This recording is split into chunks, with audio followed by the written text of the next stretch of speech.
Welcome to this video about Against the Storm. This is the Korean's viceroy iSimulate. I explore different simulation games and share gameplay videos of those I like. Subscribe to my channel if you're also a simulation game lover.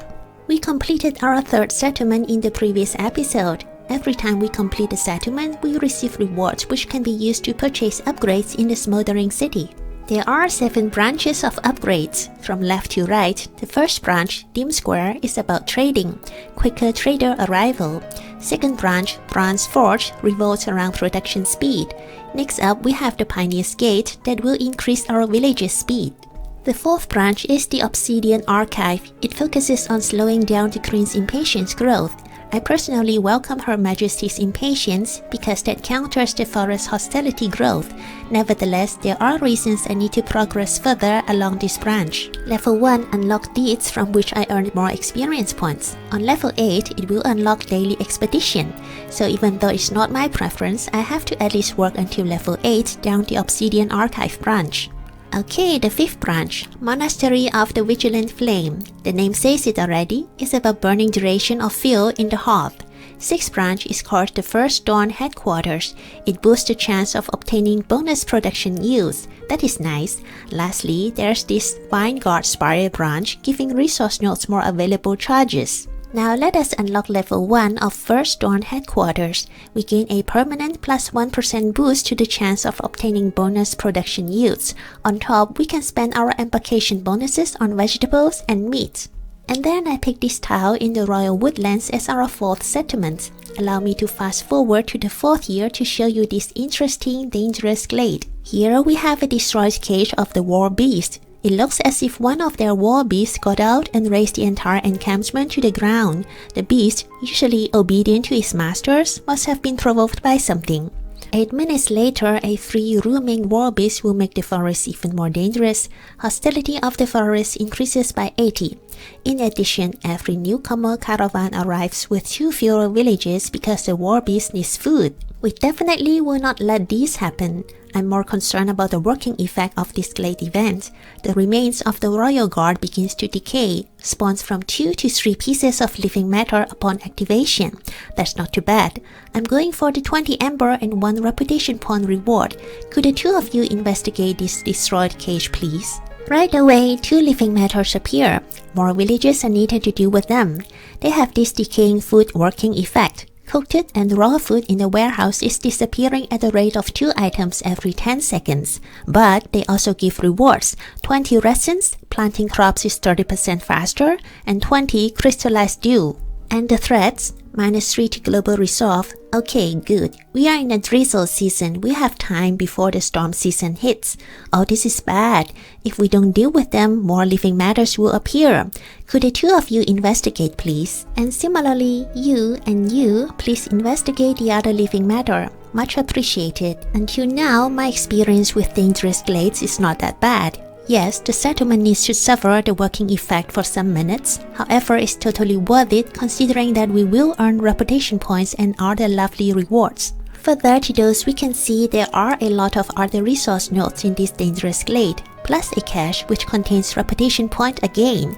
Also, we have this lore tablet number 3.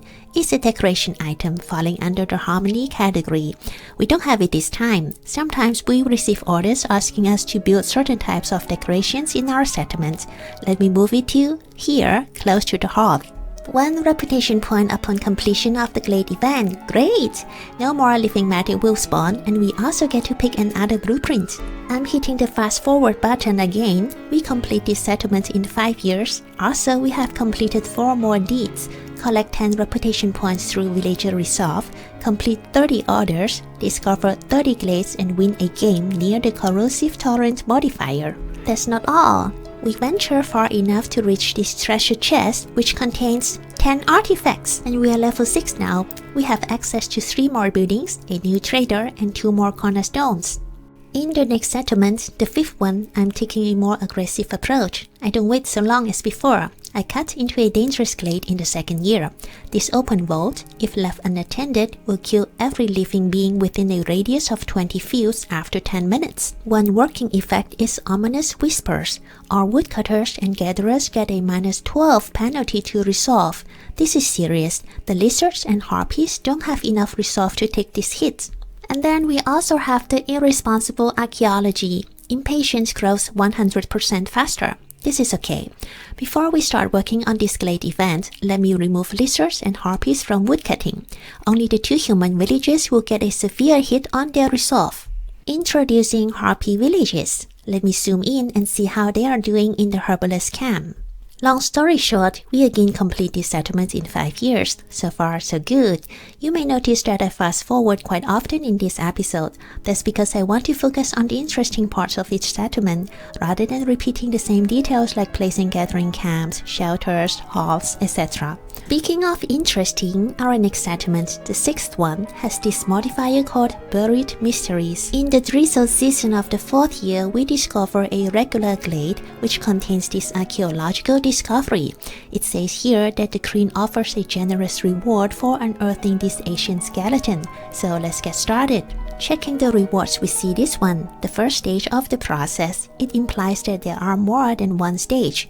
We will also get an ancient tablet. One ancient tablet is worth 8 embers if I remember correctly.